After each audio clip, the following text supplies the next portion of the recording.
Perkenalkan, nama saya Dila Simanuljo Deli dari kelas R3G dengan NIM 2024-21292. Sekarang saya akan mempresentasikan tentang penegakan hukum lingkungan dalam hukum pidana perdata dan administrasi. Hal pertama yang akan kita bahas yaitu mengapa hukum lingkungan itu penting. Yang pertama, untuk melindungi bumi. Hukum lingkungan menjadi benteng utama dalam menjaga kelestarian alam dan ekosistem dari ancaman kerusakan yang disebabkan oleh aktivitas manusia. Yang kedua yaitu kesehatan manusia. Lingkungan yang sehat adalah dasar bagi kualitas hidup yang baik. Hukum lingkungan memastikan hak setiap individu atas lingkungan hidup yang layak dan bebas polusi. Yang ketiga yaitu pembangunan berkelanjutan. Mendorong praktik-praktik yang selaras dengan berkelanjutan, memastikan bahwa sumber daya alam dapat dinikmati oleh generasi sekarang dan mendatang. Yang kedua kita bahas yaitu dasar hukum. Penegakan hukum lingkungan di Indonesia memiliki landasan yang kuat dalam peraturan perundang-undangan. Pilar utama adalah Undang-Undang Nomor 32 Tahun 2009 tentang perlindungan dan pengelolaan lingkungan hidup. Selain itu ada juga dasar hukum yang lain seperti Undang-Undang Dasar 1945 Pasal 28H Ayat 1, Peraturan Pemerintah atau PP, dan juga yang terakhir yaitu Peraturan Menteri atau Permen. Yang ketiga kita bahas yaitu beban pembuktian dalam hukum pidana, perdata, dan administrasi lingkungan. Yang pertama yang kita bahas yaitu hukum pidana. Beban pembuktian sepenuhnya ada pada jaksa penuntut umum untuk membuktikan kesalahan terdakwa di luar keraguan yang wajar, kecuali dalam kasus tertentu seperti korupsi, di mana terjadi pembalikan beban pembuktian. Beban pembuktian ada pada terdakwa untuk membuktikan asal-usul harta.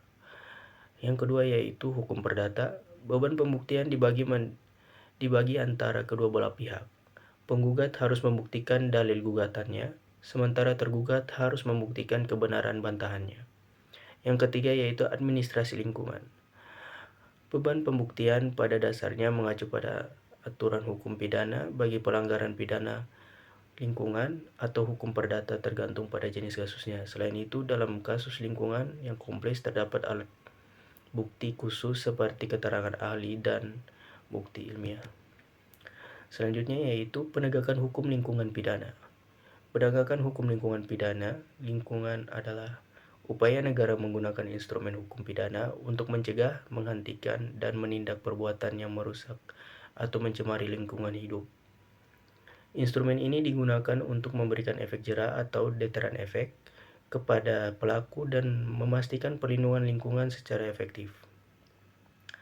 Selanjutnya yaitu jenis sanksi dalam penegakan hukum lingkungan pidana ini. Yang pertama yaitu penjara, yang kedua denda, yang ketiga sanksi tambahan seperti pemulihan lingkungan, penutupan usaha, dan yang keempat yaitu penyitaan aset. Selanjutnya yaitu penegakan hukum administrasi lingkungan, peran pemerintah dan izin. Yang pertama yaitu pengawasan ketat. Pemerintah memiliki wewenang untuk mengawasi kepatuhan pelaku usaha terhadap izin lingkungan dan standar baku mutu lingkungan. Yang kedua yaitu pencegahan melalui persyaratan analisis mengenai dampak lingkungan atau AMDAL dan izin-izin lain. Upaya pencegahan kerusakan lingkungan dilakukan sejak dini. Yang ketiga yaitu sanksi administratif, mulai dari teguran tertulis, paksaan pemerintah, pembukuan izin, hingga pencabutan izin lingkungan bagi pelanggar. Selanjutnya yaitu penegakan hukum lingkungan perdata. Penegakan hukum lingkungan perdata adalah mekanisme penyelesaian sengketa lingkungan melalui gugatan ganti rugi atau tindakan tertentu injunction antara para pihak di pengadilan. Tujuannya bukan memenjarakan pelaku seperti pada pidana, tetapi memulihkan kerugian dan memperbaiki kembali lingkungan. Tujuan utama dari penegakan hukum lingkungan perdata ini yaitu yang pertama, ganti rugi kepada korban atau negara. Yang kedua, biaya pemulihan lingkungan. Dan yang ketiga, tindakan pencegahan kerugian lebih lanjut.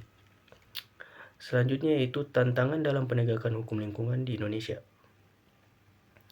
Yang pertama, kompleksitas kasus.